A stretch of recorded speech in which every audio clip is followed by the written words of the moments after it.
Welcome students.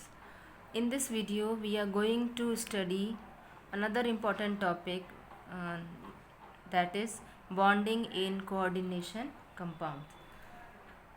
The first attempt to explain the nature of bonding in coordination compounds was done by Werner. However, in the context of modern theories, it was failed.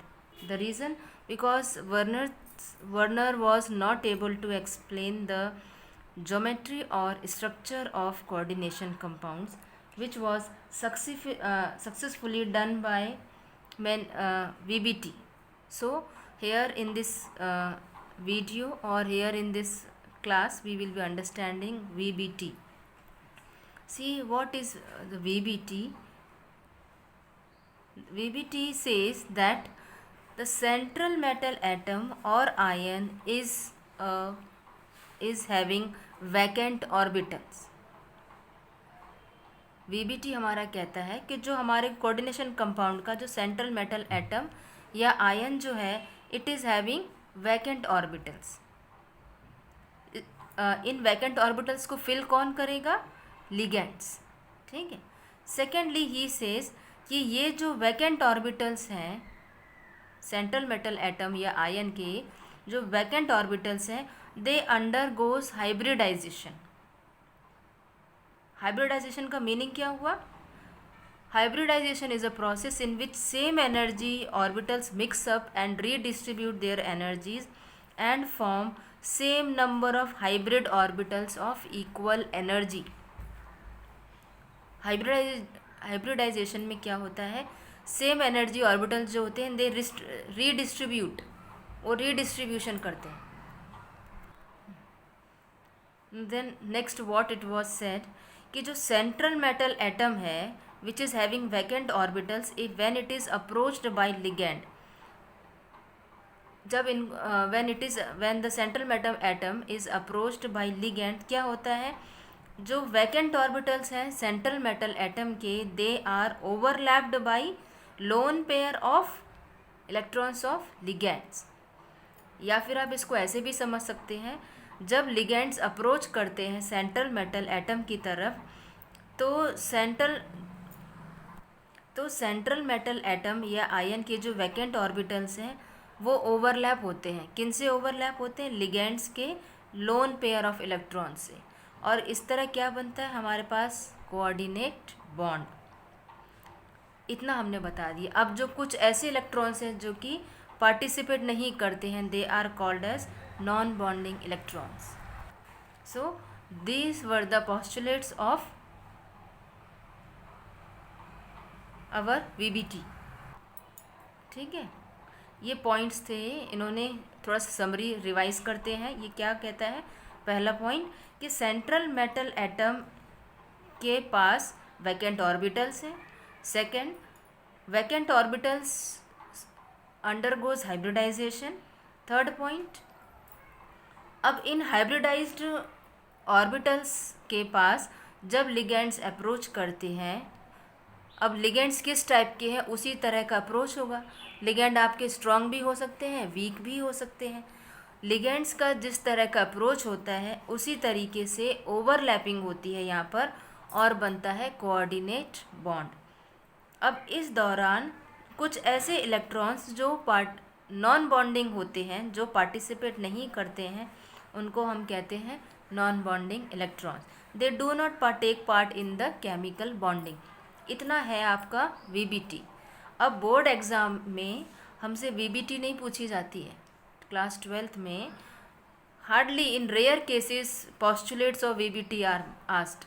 आपको क्या पूछा जाता है? कोई सा compound दे देंगे, फिर आपसे कहेंगे गिव फॉलोइंग इन्फॉर्मेशन. जैसे आपसे पूछ सकते हैं बताइए कंपाउंड का हाइब्रिडाइजेशन क्या है, बताइए कंपाउंड लो स्पिन है या हाई स्पिन है. तीसरा क्वेश्चन आपसे पूछा जा सकता है कंपाउंड जो है हमारा उसका मैग्नेटिक बिहेवियर बताइए. और क्वेश्चन पूछा जा सकता है कंपाउंड की ज्योमेट्री बताइए. तो ये सारे क्वेश्चंस हमसे पूछे जा सकते हैं तो what information is given by VBT. VBT हमको क्या इन्फॉर्मेशन देती है किसी कंपाउंड के बारे में? सबसे पहली चीज़ वीबीटी हमको बताता है कि उस कंपाउंड का हाइब्रिडाइजेशन क्या है। वो बताता है उस कंपाउंड का हाइब्रिडाइजेशन क्या है। हाइब्रिडाइजेशन से ही हमको मालूम पड़ता है कंपाउंड का शेप या ज्योमेट्री कैसी है। देखिए सर,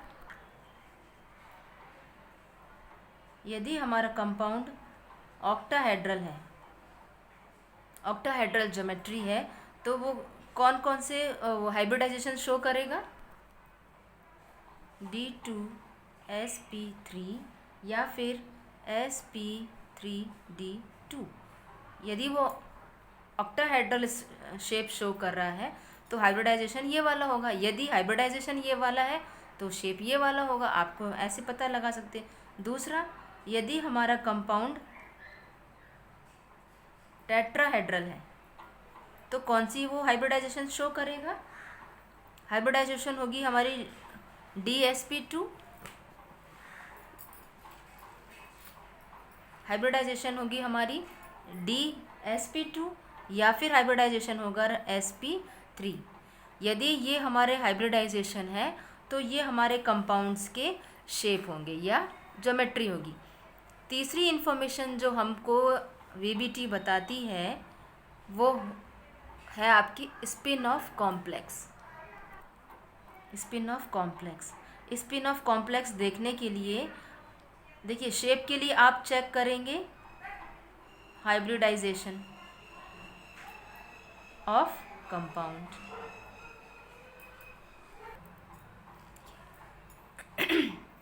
किसी कंपाउंड की स्पिन कैसे मालूम पड़ेगी? यदि हम उस कंपाउंड का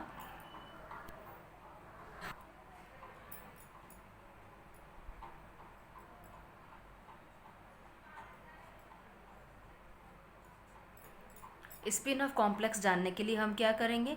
सेंट्रल मेटल एटम या आयन के हम इलेक्ट्रॉन्स चेक करेंगे। यदि इलेक्ट्रॉन्स हमारे कैसे हैं, यदि हमारे इलेक्ट्रॉन्स अनपेयर्ड हैं सेंट्रल एटम के, यदि इलेक्ट्रॉन्स अनपेयर्ड हैं तो हमारा स्पिन होगा हाई। यदि हमारे इलेक्ट्रॉन्स पेयर्ड हैं सेंट्रल एटम के तो हमारा होगा लो स्पिन कॉम्प्लेक्स। जो लास्ट इन्फॉर्मेशन हमको मिलती है पार्टिसिपेशन ऑफ ऑर्बिटल्स, ऑर्बिटल्स का पार्टिसिपेशन कैसा है? कौन सा ऑर्बिटल होगा आपका? ये डी ऑर्बिटल। डी ऑर्बिटल का पार्टिसिपेशन कैसा होगा ये मालूम पड़ेगा हमको लिगैंड से। लिगैंड हमारे दो टाइप के हो सकते हैं, स्ट्रॉन्ग फील्ड लिगैंड और दूसरा होगा हमारा वीक फील्ड लिगैंड्स। लिगैंड्स हमको बताते हैं कि हमारा जो कंपाउंड है वो कैसा है। इनर होगा,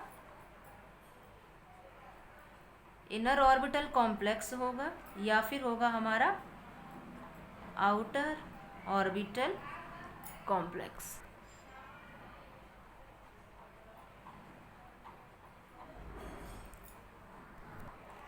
Inner orbital complex is shown by strong ligands and outer is shown by weak.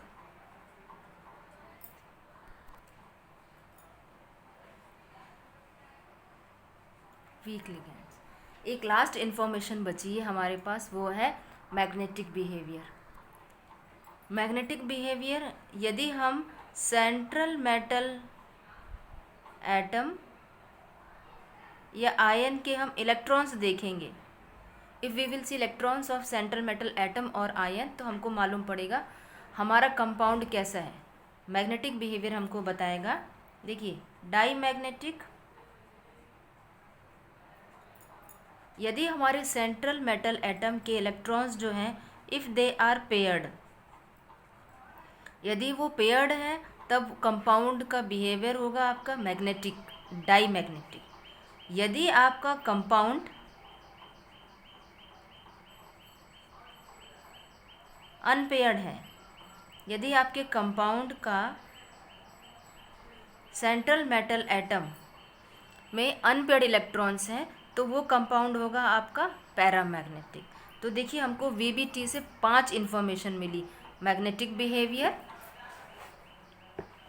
फिर हाइब्रिडाइजेशन इसने हमको बताया कंपाउंड का, ये हमको कंपाउंड की शेप या ज्योमेट्री बताएगा, ये कंपाउंड का हमको स्पिन बताएगा, स्पिन कैसा है। ये 5 तरह क्वेश्चन पूछे जा सकते हैं, इसलिए यहाँ पे this video is very important because it tells you how to identify spin of the complex.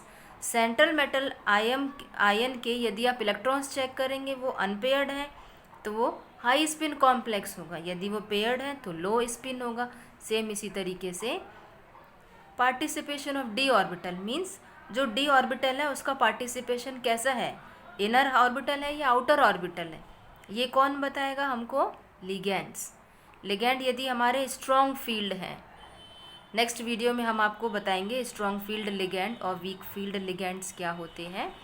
Strong field ligand will always show inner orbital complex, उसी तरीके से weak ligands will always show outer orbital complex. So in this video we have learnt very important questions which are asked in our board examination. VBT दिखता बहुत छोटा है बेटा, पर इससे क्वेश्चंस 1 नंबर का भी आ सकता है और 2 नंबर का भी आ सकता है ना। सो ये छोटे से पॉइंट्स आपको बड़े नंबर दे सकते हैं। एक एक नंबर से हमारे परसेंटेज रुक जाते हैं, एक एक नंबर्स एक एक लाइन आपको एक एक नंबर दिला सकती है, इसीलिए this all is very important. So go through it. I hope you have understood video well. In our next video I will be explaining trick to identify these informations of VBT for any compound। हम कोई सा एक example लेके ये सारी चीज़ें solve करके आपको बताएंगे कैसे मालूम पड़ेगा उस कंपाउंड का हाइब्रिडाइजेशन क्या होगा, शेप क्या होगा, स्पिन क्या होगा, कंपाउंड आपका इनर ऑर्बिटल होगा या आउटर ऑर्बिटल होगा, और मैग्नेटिक बिहेवियर कैसा होगा। तो मिलते हैं नेक्स्ट वीडियो में। Thank you.